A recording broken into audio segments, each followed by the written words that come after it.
Welcome to Attic Raiders Retro Reviews, where today we're looking at a game that's not so much board game and more tabletop arcade game. And it's a big one. We're looking at Backfire. Released in 1989 by Peter Pan, this is one that I actually had as a kid and I loved it. Now, admittedly, it faded out of memory and I forgot what it was actually called, but I did eventually manage to track down the name of this game and then get myself an affordable copy. And I'm really glad that I've got this back. I have many fond memories of playing this game. This is the original 1989 version, which is a blue plastic game in a red box. This was also later re-released by Peter Pan in 1996 as a grey plastic game. The black and grey version was also released by Spears in 1999. This is a really simple two-player arcade style game which is going to take you about 15 minutes to play. All you have to do is load up the ball and fire it at each other's goals. The first one to score 20 points is the winner. Simple, but when you're playing it, it is fast and furious and good fun. Let's have a look. Out of the box, this game is big and it takes up a lot of table space, but it is really well made. This is solid plastic construction. It is not going to break easily at all. The most flimsy bit is this plastic covering here, which has a tendency sometimes to discolour, but that is quite rare. It will scuff up here and here with the action of the ball hitting it, especially over the last 30 odd years, but it is in really good nick and these things will keep.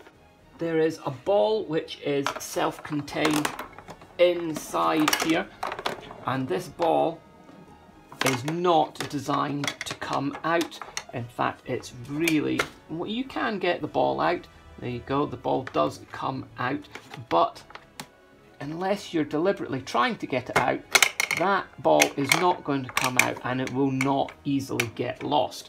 We have two paddles, one at either end, and they are activated by turning these handles, and we have a scoring system as well. So from 0 to 20 points, the first person to 20 is the winner. To play the game, there are two holes at the bottom where you put your fingers in to load the ball into the paddle, and you grip the handles and turn them.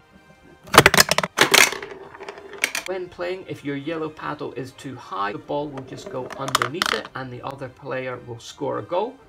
Or if your paddle is too low, the other player will get the ball over the top of it and also score a goal. It really is that simple, but once you get going, it is great.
Queensy, this is a fast and furious game, but it is great fun. It is a big game, so storing this when you're not playing it is not going to be easy. And in fact, this box has got rather crushed in the past, which is a bit of a shame. The actual game itself, though, is really, really sturdy, and it is not going to break easily.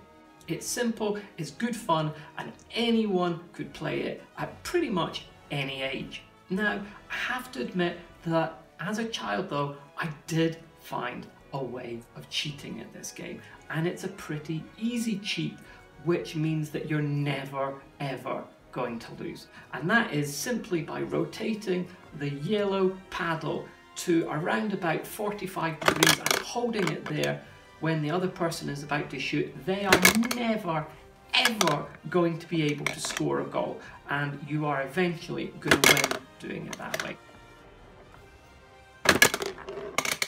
Does take all the fun out of the game, but watch out for that cheat. If you're playing somebody else and you see them with that paddle raised, call them on it. This is definitely a game that I think everybody should be starting with the paddle flat on the ground, because it's one that everybody deserves to play properly. It's great fun, and it would not be good if anybody was put off by people cheating.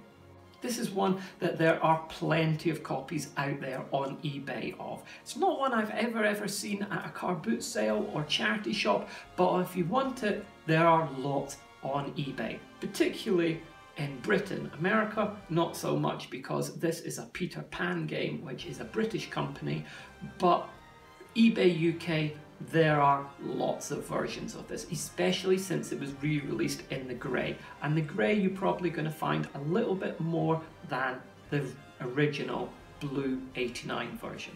For me, especially since this was one that I had as a kid, this is a definite for the collection, and I'm just going to have to try and make room for this box. Until next time, this is Attic Raiders Retro Reviews.